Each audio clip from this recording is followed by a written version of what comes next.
Good afternoon, everybody. Many thanks indeed for joining us today for our webinar. My name's Conor Kinnear. I'm the Chief Marketing Officer at Passel.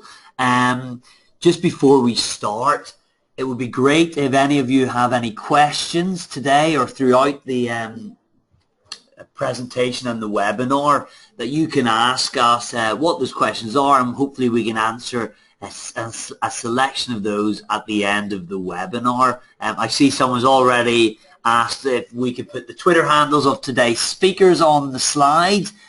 So thank you very much for that question. And yes, we have on that feedback gone and put our Twitter handles there. I'm the CMO of Passel. For those of you that don't know, Passel is a tool that we have built to make it much easier for busy experts in B2B organizations to create content that demonstrates their expertise. I'm delighted to be joined today by Ed Major of Orca Social, and today we're going to talk about the human behind the brand, how to use social media effectively, and really looking at social selling. This is a really strong buzzword at the moment, so we're going to look at what exactly social selling is and how you can implement this within your business. So welcome, Ed. Thanks, Conor. Appreciate it. No problem. And maybe you just give us a quick introduction into Orca Social and what that is as well, please. Yeah, sure. So we are an advisory company for B2B organizations. We specialize in helping companies get started from scratch in social media or more advanced areas such as what we're talking about today, things like social selling or social listening. So looking forward to getting involved in the social selling part of things today. Super. So the way this is going to work, we've got a number of questions that we're going to try and answer today, and we'll work through those, and hopefully this session will only last about 30 minutes or so you can all get on with the rest of your days as well. So the first question we had, Ed, was what are the key components in actually building a social strategy? Yeah, it's a good question. So I think this is what should be asked before somebody even looks at looking at social selling as a whole. You really need to have a social media strategy in place. So to create one of them, what we recommend is, first of all, looking at what are the real business goals as a company. What do you do?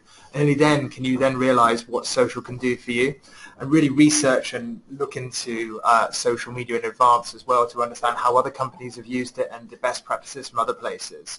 And realize that you don't know everything, but you can apply to those areas of what you really are as a company. And ROI, we get this asked a lot. It really is the case level, so it's looking at the individual components of the social media and not as a whole for the strategy.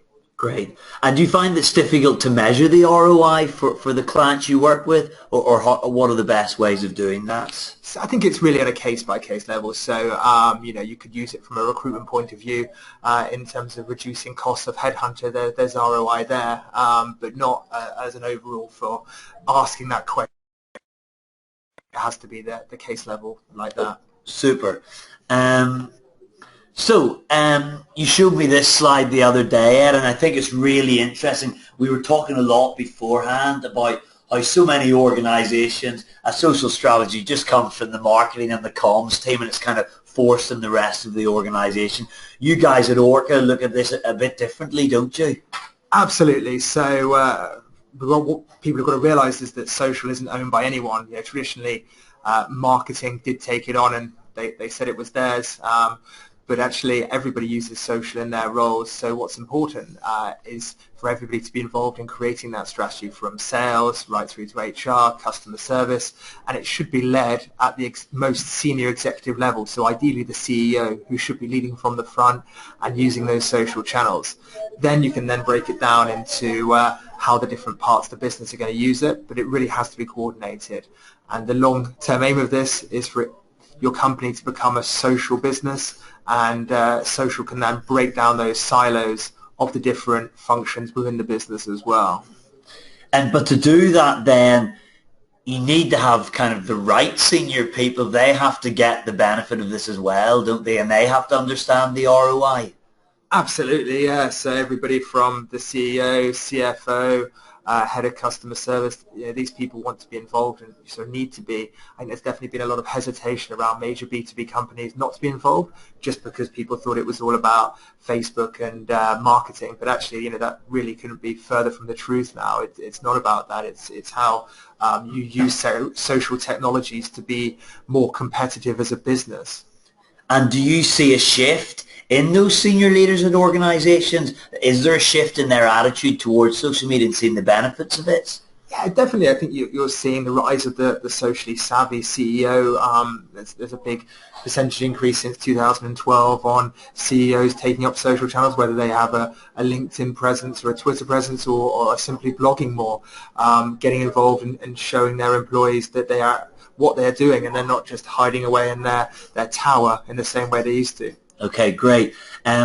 It's interesting because we talked as well about when you do this social strategy, the importance of content, so that you're not just shouting about nothing on the social media. You've actually got something really relevant to talk about and share with those people you actually want to talk to. So how important is content to that strategy? Yeah, I think content is and having an effective content strategy really is the center of an effective social media strategy, along with really understanding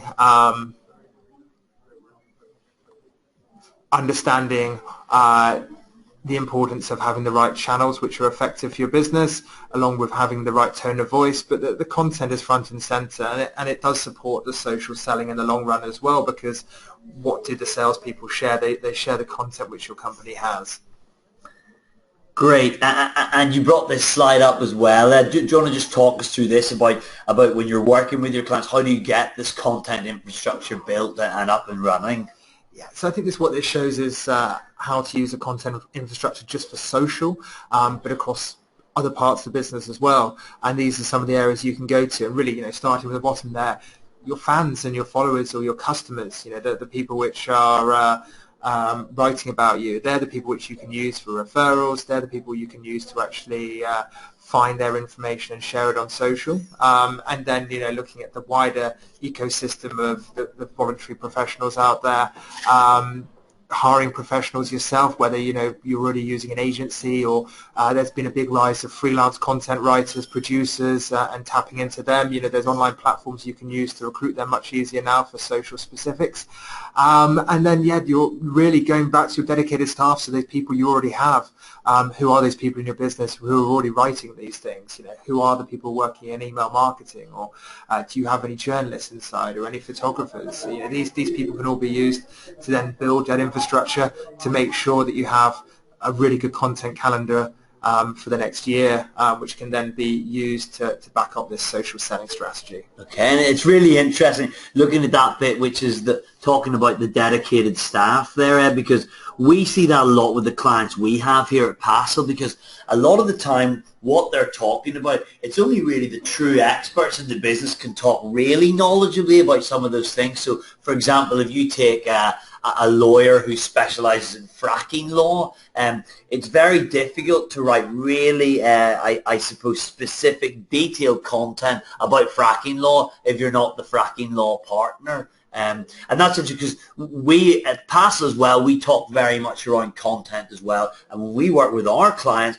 we kind of fit this content into what's called the Hero Hub Hygiene content pyramid. And some of our listeners may have heard of this before. This is something that was made famous by Google for the different types of content brands could have on YouTube. But more recently, it's been applied to B2B businesses as well. And the way this content pyramid comes about is the top of this pyramid is what's called the hero content. And that's these large-scale projects, a PR event, a white paper, a big research piece. And we find that most people are pretty good at this stuff because you do have that marketing team who can make it happen. You can hire an agency, maybe like yourselves, to come and pull it all together and things. So everyone's pretty good at that. And usually it tends to be the bigger the company, the better. So if you think of the likes of PwC or Deloitte, they're absolutely amazing at building these big hero pieces, the big events, the big research pieces. And the bottom of this pyramid that we talk about is the hygiene content. And that's that content that's always available. It's always turned on. So it's your website and your brochures. And again, everyone's pretty good at this because they can hire an agency to make it happen, or the marketing team can pull it together. But it's very hard to differentiate yourself from your competitors through your website. And that's why the meat of this sandwich is what we call the hub content. And that's that regular, timely, expert-led content. And it's kind of what you were talking about, Ed, that ability to create a piece of content that's maybe either interesting or useful in some way to your target audience. And we find a lot that that's the little bit that everyone struggles with. Because you have to do this consistently, and I think this is where people really struggle and often fail at a content strategy. So have you any top tips at all for how these people can do it? I mean, how do you, if I flick back to the slide before, how do you get these people involved, and how do you get them motivated in doing this content? I think it's the hardest thing is to find those people often within a large organization. It's those people often which is, you say are locked away. Find those people which are your researchers within the business, the people which actually really understand what you do, and then give them the training and the skills to actually start blogging, to start writing, and then you use their content. Really what a content manager, a social media manager, a marketing manager's job is to do is just to facilitate the sharing of others, and having those great stories could then be used by your sales teams, by your HR teams to both attract talent and win new business. Great. And you mentioned there about, finding, say, a photographer, a videographer. Are you saying you can actually go and find people and that's not their actual job, but they might have that talent within a business? Absolutely. Often you find that people do these things in their spare time. Great. You don't know about it. So why not get them involved in something in the company they'll enjoy doing it? It's often the most effective way is when somebody does something which is outside their scope of their daily role. Great. So you find those little hidden gems within the business then? Certainly. Okay, great. So the next thing we were going to talk about, and this is really talking about the humans behind the brand, how do you actually build a social selling strategy? And this is the buzzword I was talking about at the start. A lot of people are talking about social selling, and I'm sure a lot of people don't even know what that is. So maybe we'll start with the very basics of this, and you can answer this. What is social selling? Now, before you do, I did a quick Google search on it before we started and had a look at Wikipedia. And Wikipedia says, social selling is the process of developing relationships as part of the sales process. Today, this often takes place via social networks such as LinkedIn, Twitter, Facebook, and Pinterest, but can take place either online or offline. So for you, Ed, I mean, this is your day-to-day role. This is what you specialize in. What is social selling? I think that does capture the essence of it. I mean, maybe the word social selling gives it a bad name because it implies it's selling, but it's really influencing people using social media channels, social media technologies which you can use to influence people on what you're doing as a business. And those ideas can then be developed to existing clients or in the process of influencing people which are interested in joining your business as well. There's a variety of different ways, but I do think that quote does definitely capture it. Okay, and so what does a social selling strategy look like? I just thought I'd tell this little story because we work with a lot of professional services firms, and when you say to a lawyer or an accountant, the importance of social media, they kind of get lost and they do think, was that Facebook or what exactly does that mean? And the way we describe it to those professionals is they all understand what a breakfast seminar is, and that's where they kind of stand up in front of 30 people over some stale croissants and pretty rubbish coffee and talk about an expert subject, a subject that they're experts in. And we kind of explained to them, well, actually social media is almost the same as that. If you've got a piece of expertise through a bit of content you've written or a video you've got, well, social media is just a way of sharing that with thousands of people every day. Just as the breakfast seminar, you can share that expertise to 30 people once a quarter. You can share this expertise through social media to thousands of people every single day. So it's just really a more efficient way of doing the breakfast seminar. But maybe you can tell us a bit more about social selling and kind of the strategy behind that then. Yeah, certainly. So this here shows quite a well-known funnel which a lot of people will share. It looks at the whole process in which people decide to purchase something, whether they are looking to purchase a car or they're looking to purchase some new B2B software for their accounting. And really the process here has been speeded up in many ways, because back in the day people could come straight to a company and to actually find out about what you do, so they'll start speaking to you much quicker. But now, actually, much of the purchase decision has already been made before they even engage with you. And this is because there is just so much information out there. There's so much information on websites, blogs, on social media channels as well. So what really the point of social selling is to get in there much earlier in this funnel, to get in there at that learning phase when people are actually learning about what products. You should be the one influencing them, and by connecting with the right people in your industry, you'll be able to do that at an earlier stage. And that's really what the sales funnel is all about. Okay, and there's a lovely stat here. Do you want to talk us through this as well then?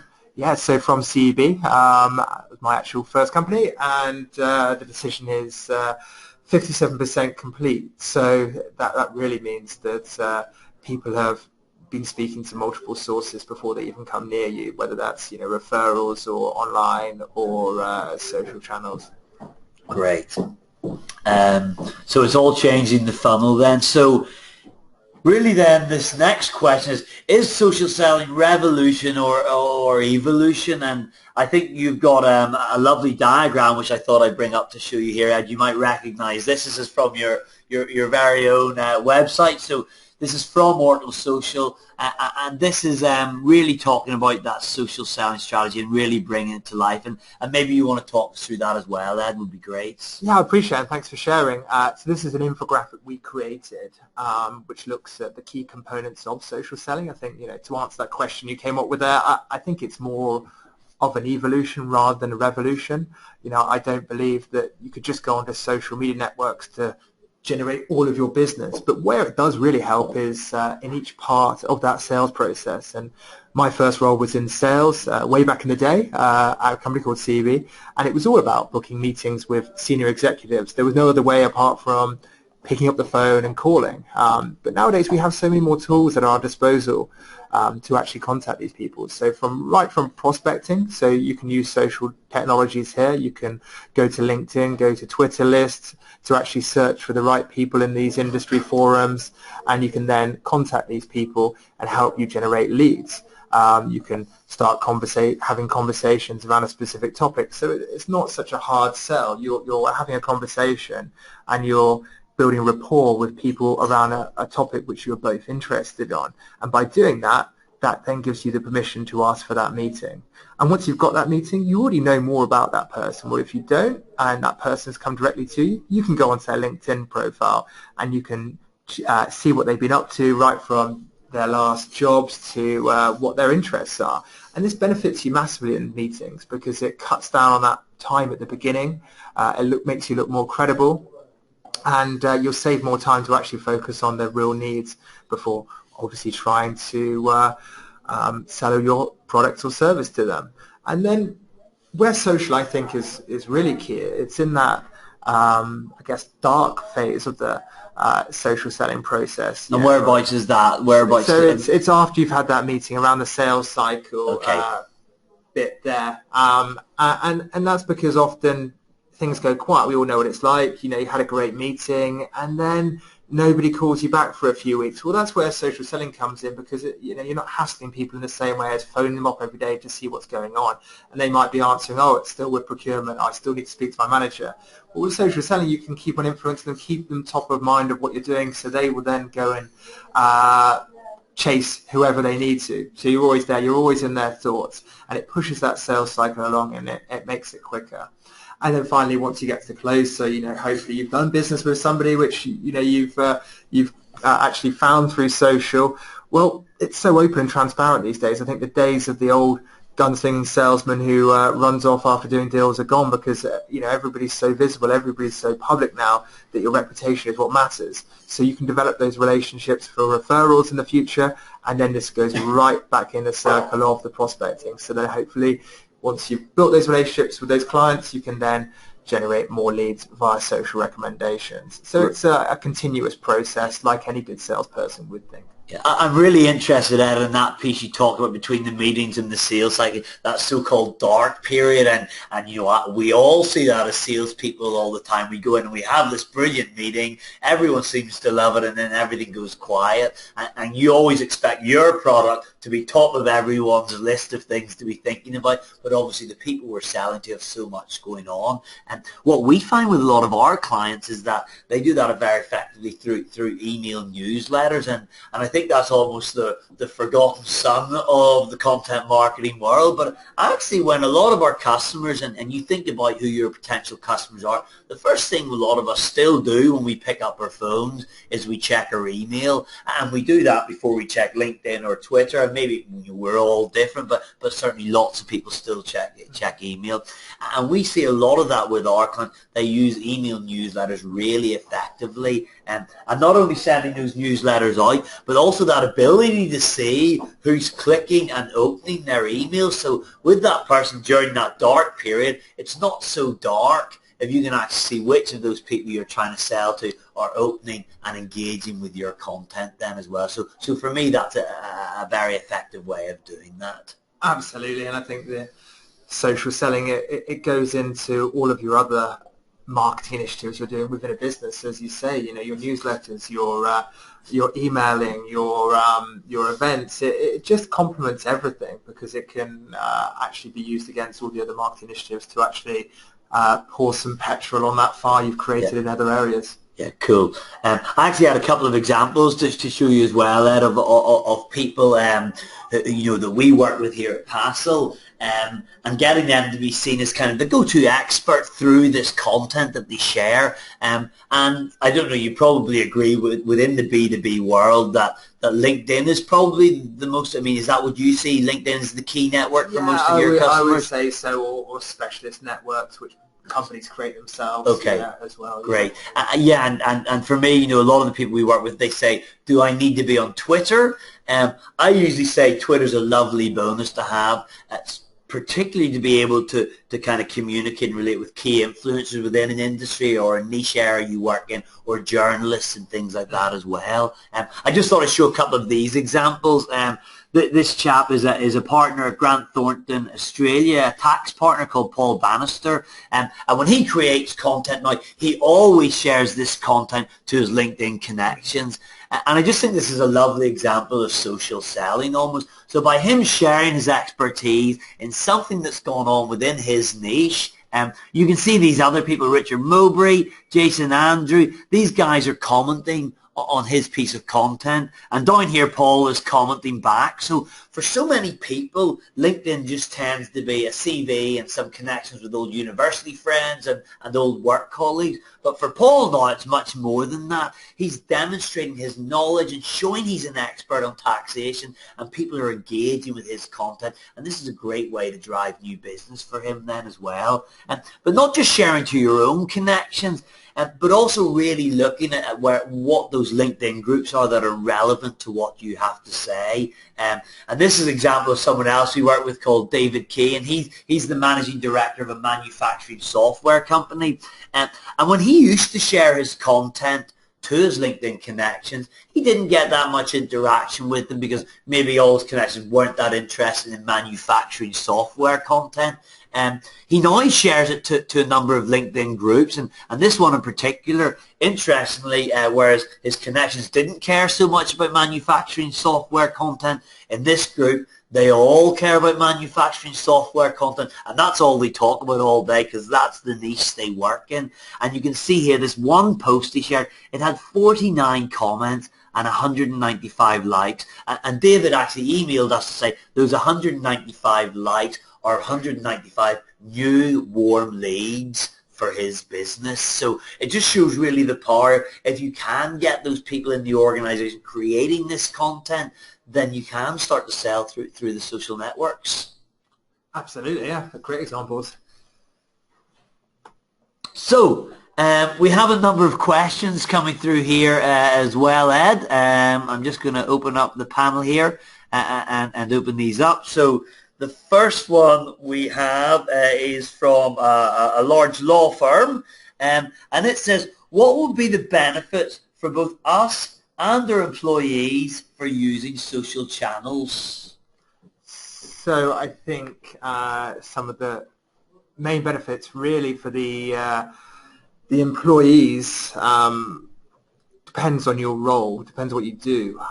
So if you're in sales, obviously, your sales quota. If you're working in recruitment, increasing your recruitment quota. If you're, even in customer service, it could be important. Because but for a lawyer themselves, then Ed, how would that help them in your eyes? So I think for the lawyer, it's really about winning new business. I think they often struggle. From what we hear, is how can you win new business, and social gives you an opportunity, because once you've connected with people, you can constantly post, you can share information, and they can see what you've been doing, and I think that's very powerful for those reasons. We actually work with quite a lot of lawyers, and we often say to them they're in a great position, they've got a great opportunity to use social media effectively and do social science, because the rest of their competitors are in general, pretty poor at doing this. So there's a real opportunity in certain industries at the moment, around legal and accountancy and financial services, to really be the first to market and the first to do this really effectively as well. The next question then we have here is, you talked about the social media strategy. What is the single most important element of that social strategy, would you say, Ed? I think having it aligned at the most senior level would be the most important, because by doing that, it will then filter down throughout the whole business. I think without that really senior buy-in, I think really the CEO, it gives everybody the license to actually then go and use it. It encourages everybody. I think you look at the most social businesses out there, whether it's B2B at somewhere like Salesforce.com, they have Mark Benioff, which is out there on social. Or if you look at other industries in the consumer world, such as Amazon, you have Jeff Bezos on social media. Then the CEO approach is a very good way of doing it. Okay, great stuff. Well, I think that's just about all we have time for in the question. We're just coming up to 9:30 now. And just really a quick summary from me, from my takeaways from what you said, Ed. Firstly, that social media, it can't just be done from the shot from the hip. It has to be really aligned with your own social goals. Secondly, you need to get everyone involved in implementing this social media strategy, and really you have to get that senior level sponsor to be really engaged and understand the importance of doing that.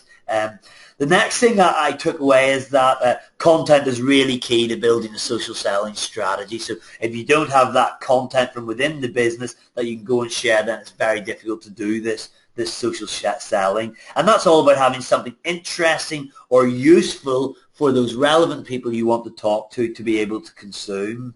And finally then, the funnel is changed. That purchase decision is 57% complete, which is quite an unbelievable stat. It's 57% complete before they even get in touch with you. And then finally, really, that social selling is evolution rather than revolution. So it's really just an extension of all those conversations we've been having for hundreds of years, and just bringing that online and making it more effective and a more efficient way of doing that. And just for anyone who's interested, Orca Social, they've created an absolutely superb ebook, 10 reasons that B2B companies need social media. So there's a link there, but I think if you go to the Orca website, you'll be able to find that very easily, and that's well worth a quick 20-30 minute read, and get some real top tips from that book from Ed and the other experts in his team there. So I'd like to thank you very much, Ed. Thanks very much indeed for joining us today. Connor, thank you very much for having me. Great to chat. No problems at all. And if anyone wants to get in touch and connect with us on LinkedIn or on Twitter, we'd be absolutely delighted. So many thanks indeed for your time, everyone. And we look forward to speaking to you again in our next webinar. All the best.